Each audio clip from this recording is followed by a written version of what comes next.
மானுஷ ராஜபுத்ரௌ தம் கந்தமாக்ராயே மகௌஷதீனாம் உத்தஸ்துரன்யே ச ஹரிப்பிரவீராக.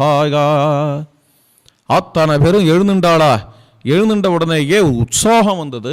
அந்த உற்சாகத்தில் நாம சங்கீர்த்தனம் பண்ண ஆரம்பிச்சா. சீதாராம் ஜெய் சீதாராம் ஜானகி ரமணா ஜெய் ஜெய ராம். சீதாராம் ஜெய் சீதாராம் ஜானகி ரமணா ஜெய ஜெய ராம். सीताराम जय सीताराम जानकी रमणा जय जय राम.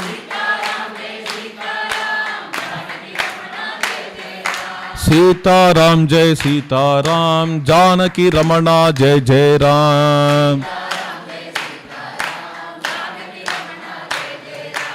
सीताराम जय सीताराम जानकी रमणा जय जय राम.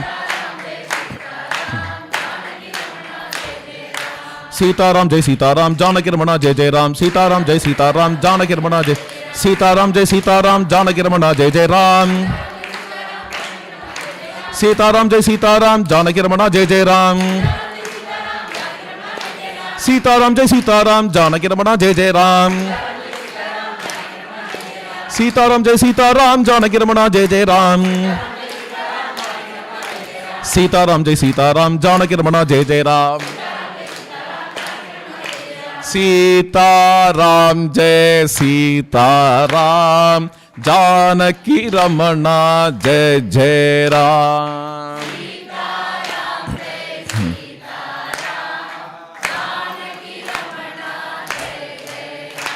जय बोलो वीर धीर. जय बोलो वीर धीर शूर वज्रबली திருவடி हनुमान की जय. இவ்வாறாக எல்லா வானர வீரர்களும் ஜாம் ஜாம் ஜாம் ஜாம்னு எழுந்துண்டு சந்தோஷமா உற்சாகமா நர்த்தனம் ஆட உடனே சுக்ரீவ மகாராஜர் ஆணையிட்டார். அன்னைக்கு லங்கையினுடைய கோட்டையை ஒரு வானரன் ஹனுமார் மட்டும் எரிச்சார். இன்னைக்கு இந்த கோட்டையை நம்ம எல்லாருமா சேர்ந்து துவம்சம் பண்ணுவோம் என்று அந்தந்த வானரன் கையிலையும் ஒரு தீப்பந்தத்தை கொடுத்தாராம் சுக்ரீவன். ஆத்தான வானராலும் அந்த தீப்பந்தத்தை எடுத்துக்கே உடனே இவா எல்லாருமா சேர்ந்துண்டு அந்த கோட்டையை அட்டாக் பண்ண ஆரம்பிச்சா. சட சடா சட சடாங்கிறது, பட்டப்பட்டா பட்டப்பட்டாங்கிறது, மட்டமட்டா மட்டமட்டாங்கிறது. இந்த கோட்டையில் அங்கங்கே விண்டு விண்டு விழக்கூடிய சப்தங்கள் கேட்கறது. ராத்திரி வேளை ராவணன் எழுந்துன்னு ஜன்னலை திறந்து பார்க்குறான். அப்படியே ஜெகஜோதியா இருக்கு. உடனடியாக ராட்சசாலாம் அனுப்பிச்சான். பல்லாயிரம் ராட்சசர்கள் வெளிப்பட்டார்கள். அந்த ராட்சசர்களுடைய தலைவர்கள் 2 பேர் ஆச்சரியமாக பிரகாசிக்கிறாவா. 2 பேரும் கும்பகர்ணனுடைய பிள்ளைகள். கும்பன் நிகும்பன் என்று பேர் வாளுக்கு. அவா 2 பேரும் யுத்தத்துக்கு வரா. பேர்லாம் அற்புதமாக இருக்கு. இங்கே என்ன சொல்றதுன்னு தெரியல. கும்பன் அப்படின்னா பாட், நிகும்பன் கிராக் பாட்டுன்னு நினைக்கிறேன். இந்த 2 பேரும் வரா. கும்பன் நிகும்பன் 2 பேருமா அந்த படையோட கூட யுத்தத்துக்கு வரா. வந்தான்னா வானராளுக்கும் ராட்சசாளுக்கும் யுத்தம் நடந்துட்டே இருக்கு. கும்பன் அங்கதனை யுத்தத்துக்கு அழைக்கிறான். அங்கதன் யுத்தத்துக்கு வரான் கும்பனோட. அவனுக்கு டார்கெட் கும்பன் தான். யாருக்கு? அங்கதனுக்கு. ஆனால் நடுவில் எவனோ ஒருத்தன் கம்பனன்னு யாரோ ஒருத்தன் அவன் இங்கே வா வான்னு கூப்பிட்டு ஏதோ ட்ரை பண்ணிட்டு இருக்கான். போகிற வழியிலேயே அந்த கம்பனனை கும்மி விட்டுட்டு போயிட்டான் அங்கதன். நேர கும்பன்கிட்ட போனான். கும்பனுக்கும் அங்கதனுக்கும் கும்பாங்கத யுத்தம். ரொம்ப ஆச்சரியமாக இருக்கு. கொஞ்சம் கொஞ்சமாக அங்கதனுடைய பலம் குறைய ஆரம்பிச்சது. கும்பனோட யுத்தம் பண்ணும் பொழுது கும்பனுடைய புங்கமான பானங்கள் வந்து அங்கதனை அடிக்க, அங்கதனுடைய நெத்தி அதில் உள்ள புருவத்தில் வந்து அடிச்சுதான். அவன் வந்து அங்கதனுடைய கண்ணை டார்கெட் பண்ணி பானத்தை போட்டான் கும்பன். அங்கதன் கொஞ்சம் குனிஞ்சதுனால புருவத்தில் வந்து அடிச்சுது. அதுவே அங்கதன் தாங்க முடியாதவனாக திணறினான். இந்த விஷயங்களெல்லாம் கொண்டு போய் சுக்ரீவனிடத்தில் யாரோ சொன்னான். அங்கதனையே திணறடிக்கிறான், அங்கதனையே திக்குமுக்காட வைக்கிறான் அந்த கும்பன். உடனே சுக்ரீவன் ஆச்சரியப்பட்டு போனார். சுக்ரீவனுக்கு அங்கதன் மேலே மிகப்பெரிய பாசம். அதனால அங்கதனை அடிக்கிறா அப்படின்ன உடனே சுக்ரீவனுக்கு தாங்க முடியல. சுக்ரீவனே யுத்தத்துக்கு கிளம்பிட்டார். சுக்ரீவன் கிளம்புறாருன்னா ரொம்ப பெரிய விஷயம். அந்த கேஸ் ரொம்ப பெரிய கேஸ் நடத்தும். எது? கும்பன்கிறது. சுக்ரீவனே யுத்தத்துக்கு கிளம்புறார் என்னும் பொழுது பக்கத்தில் ரொம்ப சீனியரான வானர வீரர்கள், அதுவும் வானரர்கள் கூட கிளம்பல, சுக்ரீவனோட சுற்றி கரடிகள்லாம் கிளம்பித்து. ஜாம்பவான் போனார், சுகோத்திரன் போனார், சுஷேணன் போனார். அவா கையில் பெரிய பெரிய ஒவ்வொருத்தர் கையிலையும் ஒவ்வொரு சால விருட்சம் இருந்தது. எடுத்துன்னு போறா யுத்தத்துக்கு. அவள் எல்லாருக்கும் மத்தியில் சுக்ரீவன் போகிறார். போய் கும்பனை வந்து பார்த்தார். முதல்ல பேசதான் பேசுகிறார். கும்பனை பார்த்து சொன்னார், கும்பா, உன்னோட வீரியம், பலம், பராக்கிரமங்கிறது பாராட்டத்தக்கது. நிகும்பாக்ரஜ வீரியம் தே. இப்பேற்பட்ட ஒரு, ஆனால் அதே பிரபாவத்தை என்னிடத்துல காட்டு பார் அப்படின்னு சொன்ன சுக்ரீவன் திடீர்னு என்ன பண்ணார் அப்படின்னா, திபு திபு திபுன்னு ஓடி வந்து நேரா அந்த தேர் மேல குபீல்னு பாஞ்சாராம்.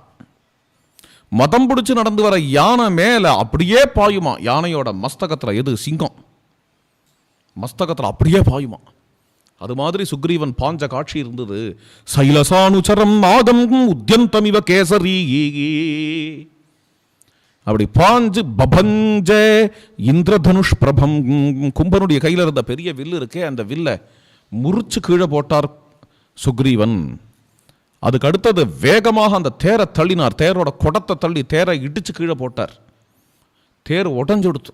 தேரும் இல்லை, கையில் வில்லும் இல்லை கும்பனுக்கு. அப்போதான் மல்லு யுத்தம் ஆரம்பிச்சது. வில்லு இல்லைன்னா மல்லு யுத்தம்.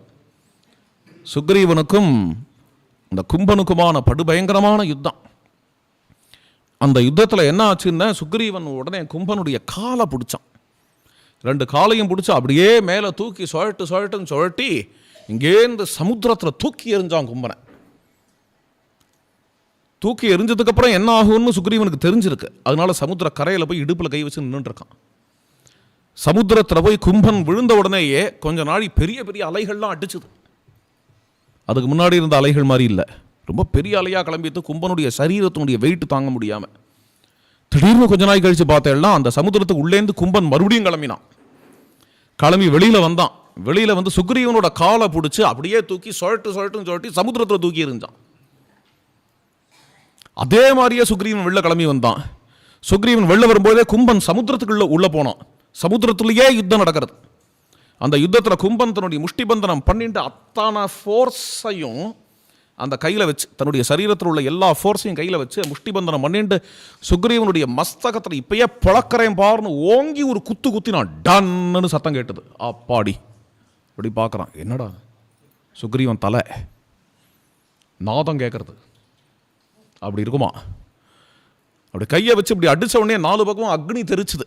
இது ரெண்டும் சேர்ந்து, அதாவது கும்பன் கையை, சுக்ரீவன் தலை. சுக்ரீவன் அப்படியே நிற்கிறான், ஒன்றுமே ஆகலை. இந்த அடி அடித்ததுக்கு மேலே பிராசத்தை எடுத்து தலையில் அடித்தான். பிராசம் சுக்குநூறாக எடுத்து இவன் அப்படியே நிற்கிறான். ஒரு நிமிஷம் கும்பனுக்கு புரியல. கும்பனுக்கு பொதுவாக அடிச்சு அந்த இடத்துல அடிச்சுன்னா மயங்கி விழுந்துருவா. அப்படியே நிற்கிறான். அதில் என்ன ஆயிடுச்சு அப்படின்னா, இந்த கும்பனை மறுபடியும் மேலே தூக்கி சுற்றி பாறைகள் ஒரு சுழட்ட அந்த பாறைகளில் அடித்து கும்பம் விழுந்துட்டான். விழுந்த கும்பனை கரையில் போட்டு போயிட்டான் சுக்ரீவன். அவன் மட்டும் போயிட்டான். அவன் சிபிரத்துக்குள்ள டென்ட்டுக்குள்ளே போயிட்டான். அவன் வானரெல்லாம் பார்த்துட்டு இருக்கும் பொழுது அங்கே வேற எங்கேயோ யுத்தம் பண்ணிட்டு இருந்த நிகும்பன் பாட்டு முடிஞ்சுடுத்து. அடுத்தது இந்த நிகும்பன் என்ன பண்ணான் அப்படின்னா, அவனுக்கு ரொம்ப ஆத்திரம் வந்தது. கும்பன் போயிட்டான் உடனே ஆத்திரம் வந்ததில் உடனே கையில் பரிகம் என்ற ஆயுதத்தை எடுத்தான். அந்த பரிகத்தை எடுத்து சுழட்ட ஆரம்பித்தான். அப்படின்னு சுழட்டான் பரிகத். நிகும்ப பரிகா கூர்ணம் பிரமதீவ நபஸ்தலம். அன்னைக்கு தான் எல்லாருக்கும் ஒன்று தெரிஞ்சுதான், என்னென்ன உலகமே சுழல்றது அப்படிங்கிறது தெரியறது. கும்பம் சுழட்டில் யார் மேலே வந்து அந்த பரிகம் விழ போகிறதோ அவ்வளோ வேகத்தில் சுழட்டி யார் மேலே போட போகிறான், எங்கேயோ கன்ஃபார்ம்டாக போட போகிறான், அதுக்காக தான் சுழட்டுறான். யார் மேலே போட போகிறான்னு வானரால்லாம் பார்க்குறா. ரொம்ப வேகமாக சுழலும்போது அப்படி கண்ணை மூடிக்கிறா. அப்பா அப்படின்னு கண்ணை மூடிக்கிறா. யார் மேலே போட போகிறான் அப்படின்னு பார்த்துட்டே இருக்கும் பொழுது முன்னாடி அங்கதம் பண்ண மாதிரி இப்போ திடீர்னு ஹனுமான் வந்தார். இப்படி நெஞ்சை வச்சுன்னு வந்தார். அப்படி வந்து அங்கே வந்து நின்றுண்டு நிகும்பனை பார்த்து, நிகும்பா அந்த பரிகத்தை இங்கே போடு அப்படின்னார். உடனே நிகும்பன் அதை சுழட்டி அந்த ஹனுமானுடைய விசாலமான வட்சஸ்தலத்தில் போட, அது வந்து ஹனுமானுடைய வட்சஸ்தலத்தில் அந்த பரிகம் விழுந்து சுக்குநூறா உடஞ்சு கீழே விட, உடனே ஹனுமார் போய் முஷ்டிபந்தனம் பண்ணி நிகும்பனை குத்த, நிகும்பன் ஹனுமானை குத்த, ஆத்திரப்பட்ட நிகும்பன் ஹனுமானுடைய கழுத்தை அப்படியே பிடிச்சான். குறவளையை பிடிச்சி ஹனுமானை பிடிச்சி தரதரதரதான் இழுக்க ஆரம்பித்தான். யாருமே பண்ணாத காரியம். ஹனுமாரு யார் யாரோடலாமோ யுத்தம் பண்ணியிருக்கார். அக்ஷகுமாரனோட யுத்தம் பண்ணியிருக்கார், ஜம்புமாலியோட யுத்தம் பண்ணியிருக்கார், தூம்ராட்சனோட யுத்தம் பண்ணியிருக்கார், சாட்சாத் இந்திரஜித்தோடையே யுத்தம் பண்ணியிருக்கார். இந்த ஹனுமாரை இந்த ரேஞ்சுக்கு அடக்கி ஹனுமாருடைய கழுத்தில் கையை போட்டு ஒருத்தன் தரதரான்னு இழுத்தான்னா அவன் எந்த ரேஞ்சுக்கான ஆளாக இருப்பான் அவன். அந்த கையிலேருந்து வெளியில் வந்த ஹனுமார், என்னடா என்கிட்டயே வேலையை காட்டுறியா, என் அளவுக்கு உன் பிரபாவம் இப்படி இருக்கு, ஆச்சரியமா இருக்கு அப்படின்னு ஹனுமான் பார்த்தார். உடனே என்ன இவனை கண்டிச்சு வைக்கணும் அப்படின்னுட்டு அந்த நிகும்பனை அப்படியே அவன் கழுத்தை பிடிச்சி அவனை கீழே தள்ளி அவன் மேலே தன்னுடைய சரணாரவிந்தத்தை வச்சு தேய்ச்சி விட்டார். அவ்வளோதான். இப்படிதான் முடிகிறது இந்த சர்க்கம். போய் வெபேதே து ஜீவே நிகும்பஸ்ய ஹிருஷ்டாக திசஸ்வனுச்ச பபாலே வச்ச உர்வி அப்படின்னு போய் இந்த நிகும்பன் போய் சேர்ந்தான். என்னது இது, அவன் மேலே காலை வச்சு தேய்ச்சி விட்டாருன்னு முடிஞ்சு கொடுத்த உடனே ராட்சசாலெலாம் போய் இதை ராவணன்ட்ட சொல்ல, ராவணன் உடனே முதலை கண்ணனை அனுப்பிச்சு வச்சான். மகராட்சன் அப்படிங்கிற ராட்சசன், கரபுத்திரஹா மகராட்சா, இவன் தான் கரனுடைய பிள்ளையான். அவன் யுத்தத்துக்காக வரான், அட்டகாசம் பண்ணிட்டு வரான். வரும்பொழுது பிரமாதமாக தான் இருக்குது. கடைசியாக அவனை ராமர் வதம் பண்ணி விடுறார். ராமரே ஆச்சரியம் அது. அவ்வளோ ஈஸியாக ராமர் யுத்தத்தில் பார்ட்டிசிபேட் பண்ண மாட்டார்.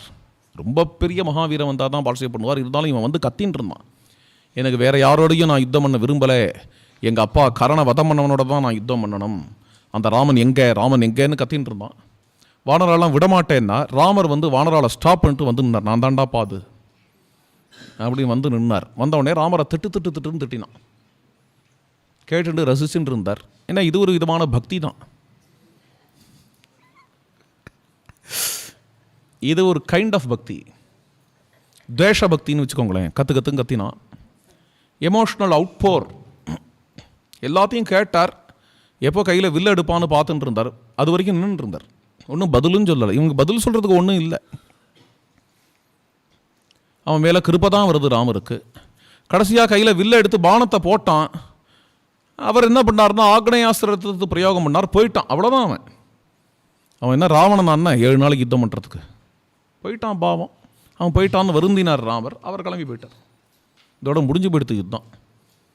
இந்திரஜித் மறுபடியும். ஆனால் பாக்யம், இத்தனை பேர் இருக்கும்பொழுது ராமரை சூஸ் பண்ணி அவரும் வந்து, அவர் வரணும்னு அவசியம் இல்லையே. எவனோ வந்து கத்தலாம் ராமரோட தான் யுத்தம் பண்ணுவேன்னு. அவர் வரணும்னு என்ன அவசியம்? இந்த வானரால் எங்களை தாண்டின்னு போடாம்பா வாழலாம் அப்படின்னு தானே சொல்லுவா. ஆனால் அவர் முன்னாடி வந்து யுத்தம் பண்ணி அவர் கையாலேயே சாகணும்னு இருந்திருக்கு பாருங்க இந்த மகானுபாவனுக்கு.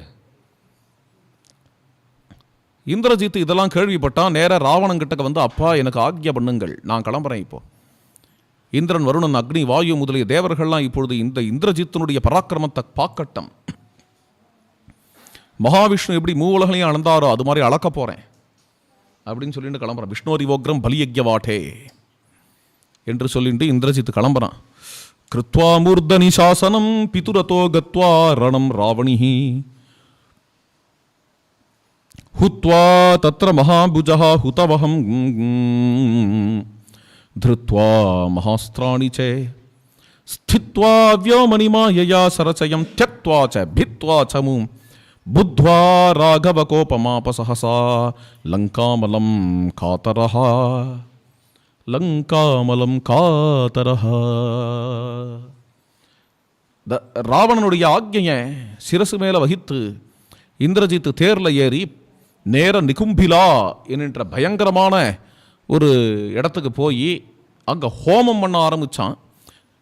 அப்படி ஹோமம் பண்ணும் பொழுதே அந்த ஹோமத்தில் ரத்தோஷ்ணீஷ தராஹா ஸ்திரியா, சேப்பு தலப்பாகை கொண்ட அந்த ஸ்திரீகள் அவள்லாம் அங்கே வந்து ஆயசத்தினாலேயே ஆன அந்த ஹோம திரவியங்களெல்லாம் கொடுக்க, அது மூலமாக ஹோமம் பண்ணி அங்கே ஒரு ஆடை கொண்டு வந்து அந்த கடாவனுடைய கழுத்தை பிடிச்சி அதை எடுத்து அக்னியில் போட, அந்த அக்னியானது பஃப்னு பத்திண்டு எரிய, அதுக்கு உள்ளேந்து ரதம் கிளம்ப, இவனுடைய அம்புராத்துணியில் அஸ்திரங்கள்லாம் ஃபில்லப் ஆக, உடனே அந்த ரதத்தில் ஏறிண்டு ஆகாச மார்க்கமாக தேரில் வரான்.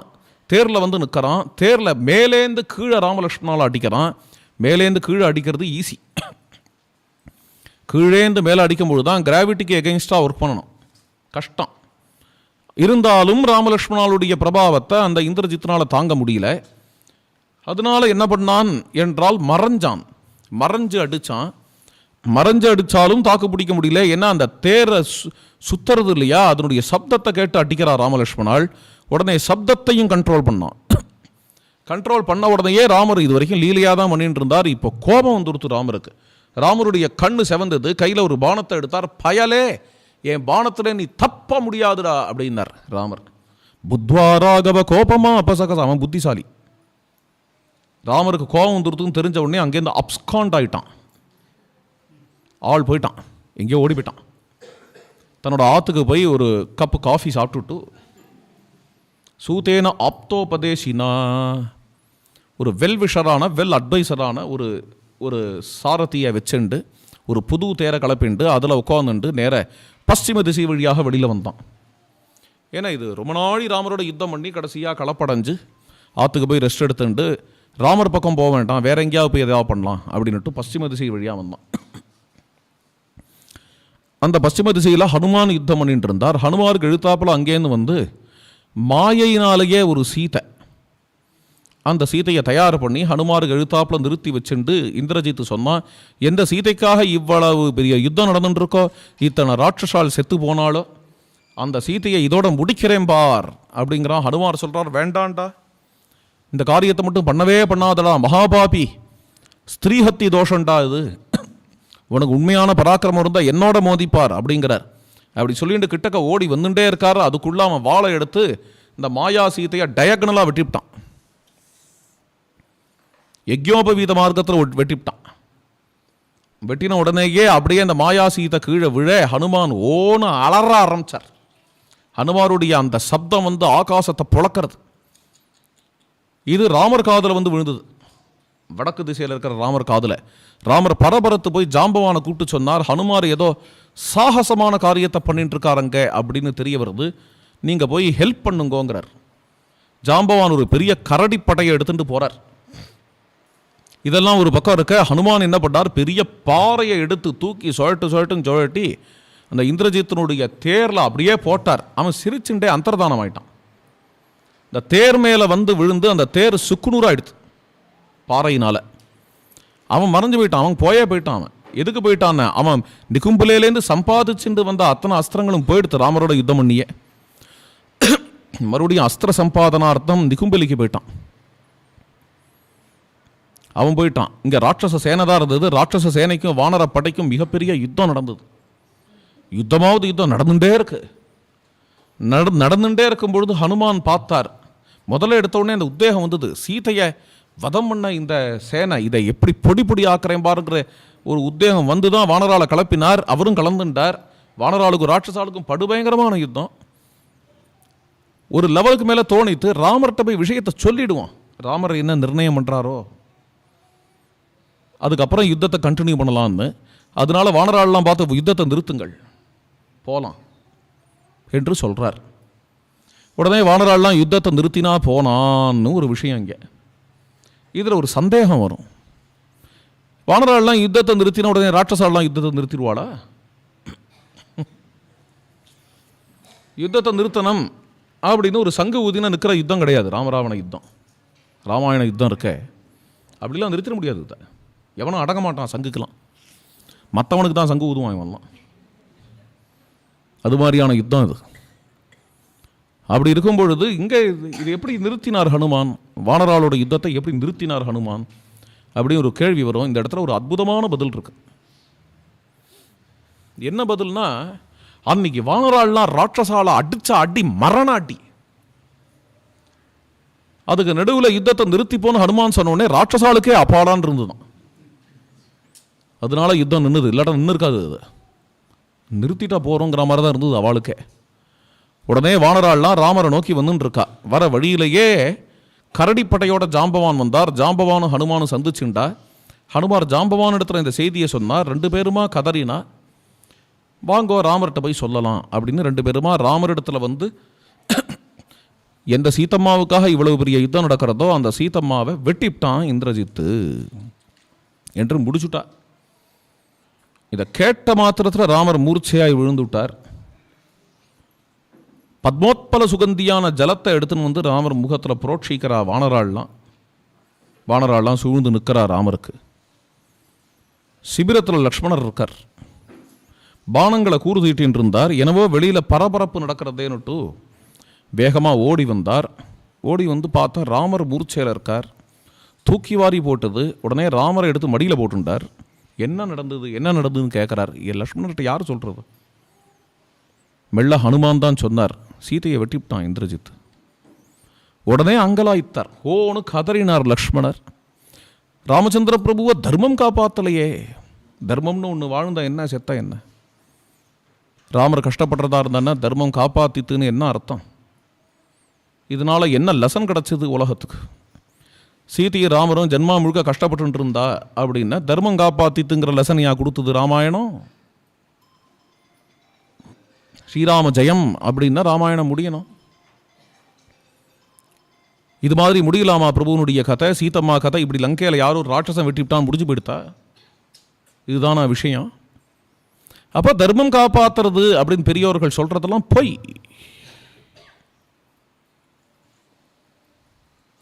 பிரத்யக்ஷமாக நிற்கிறது அர்த்தம்னா வெல்த், மணி. அந்த அர்த்தத்தை நீங்கள் அயோத்தியாவில் விட்டுட்டு வந்தேள். அன்னைக்கே நான் சொன்னேன், கோசல தேசத்தை விட்டு கிளம்ப வேண்டாம், அர்த்தத்தை விடாதேங்கோன்னு சொன்னேன். நான் சொன்னதை நீங்கள் கேட்கல. நீங்கள் அவ்வளோ அர்த்தங்களையும் விட்டுட்டு வந்தேள். தர்மம்னு தர்மத்தை சரணாகதி பண்ணேளே, அர்த்தத்தை விட்டுட்டு வந்தேளே. எஸ்யார்த்தாக தஸ்ய மித்ராணி, எஸ்யார்த்தாக தஸ்ய பாந்தவாக, எஸ்யார்த்தா ச புமான் லோகே, எஸ்யார்த்தா சச்ச பண்டிதா. அர்த்தம் யாரிடத்துல இருக்கோ அவனுக்கு தான் நண்பர்கள்லாம் வருவா. அவனை சுற்றி தான் ஃப்ரெண்ட்ஸ் எல்லாம் இருப்பா. அவனுக்கு தான் கான்டாக்ட்ஸ்லாம் ஏற்படும். எஸ்யார்த்தாக தஸ்ய பாந்தவாக. எவனிடத்துல அர்த்தம் இருக்கோ அவனுக்கு தான் நான் பந்துன்னு நிறைய பேர் வருவா. என்ன பண்ணுவான்னு, நான் வந்து அந்த கோட்டீஸ்வரர் இருக்காரே, அந்த பிர்லா இருக்காரே, அந்த பிர்லாவுக்கு சித்தப்பா பையனுடைய மாமாவோட மருமான்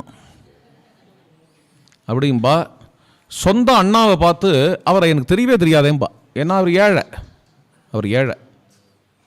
எஸ்யார்த்தாக தஸ்ய பாந்தவாக. எவனிடத்துல அர்த்தம் இருக்கோ அவனை தான் ஒரு மனுஷன்னே சொல்லுவா. எஸ்யார்த்தா ச புமான் லோகே கேயே. எவன் கையிலையாவது சம்திங் இருந்ததுன்னா அந்த சம்திங்கை கொடுத்து ஒரு பிஹெச்டி கூட வாங்கிடலாம், டாக்டரல் டிகிரிலாம் கொடுத்துருவா. எஸ்யார்த்தா சச்ச பண்டிதா. யூனிவர்சிட்டிலாம் அவளுக்கு அவார்டு கொடுக்கும். ஏன்னா பைசா இருக்கு கையில். பைசா இல்லாதவனை யார் மதிப்பா? உலகத்தில் பைசா இல்லாதவனை யார் மதிப்பா? எப்பேற்பட்டவனாக தான் இருக்கட்டும், அவன் மிகப்பெரிய விஞ்ஞானியாக இருக்கட்டும், மிகச்சிறந்த அறிவாளியாக இருக்கட்டும், மிகச்சிறந்த சாஸ்திர வித்வானாக இருக்கட்டும், எவனாத்தான் இருக்கட்டும், பைசா இல்லை அப்படின்னா அவனுக்கு மதிப்பு கிடையாது. ஈகாக்கா மதிக்காதவனை அவன் யாரா அவன்? எழுந்துன்னு போ அப்படின்ட்டுருவா. பெரிய வேத வித்தா உட்காந்துருப்பார், பெரிய சாஸ்திர வித்வானாக இருப்பார். எழுந்துன்னு போட. ஏன் அப்படின்னா ஏழைக்கு அவ்வளோதான் மதிப்பு உலகத்தில். எஸ்யார்த்தா சச்ச பண்டிதா. இன்னொருத்தன் எல்லாரும் போய் காலில் விழுவா. ஆஹா ஓஹோம்பா, அவர் தான் அவதார புருஷரும்பா. என்னடான்னு பார்த்தா எல்லாருக்கும் பைசா கொடுக்குறார். பைசா பைசா பைசா அதில் இருக்க எல்லாம். திரேதாயுகத்தில் இது மாதிரி சொன்னான்னா கலியுகத்துக்கு என்ன கதி? லக்ஷ்மணன் சொல்றத சொல்றேன். இங்க லக்ஷ்மணன் சொல்றது அப்பேற்பட்ட அர்த்தத்தை விட்டுட்டே. தர்மமே அர்த்தம் இருந்தா தானே பண்ண முடியும்.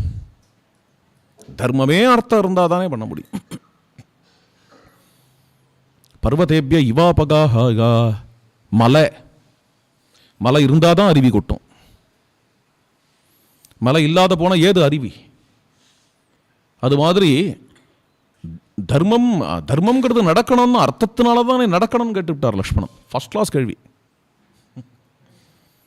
அதனால நீங்க அர்த்தத்தை விட்டதுனால இத்தனை அனர்த்தங்களும் நடந்தது. நீங்கள் தைரியமாக இருங்கள். இனிமேலாவது இது ஒரு லெசன் நம்மளுக்கு. எழுந்துண்டு நம்ம ராவணனை பழிக்கு பழி வாங்கிட்டு அயோத்தியாவுக்கு போவோம். நீங்கள் ராஜாதிராஜனா பட்டாபிஷேகம் பண்ணிக்கோங்க, அர்த்தத்தை ஒரு காலம் விடாதீர்கள் என்றெல்லாம் லக்ஷ்மணர் பேசுறார். ராமர் ஒன்றும் பதிலே சொல்லலை. கிமாத்மானம் மகாத்மானம் ஆத்மானம் நவ புத்தியசே ஒன்றுமே சொல்லலை ராமர், பதிலே சொல்லலை. ஆனால் அங்கே விபீஷணன் வரார்.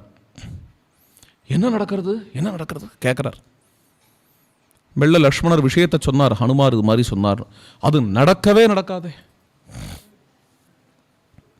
சான்ஸே இல்லைம்பா, நடக்கவே நடக்காது.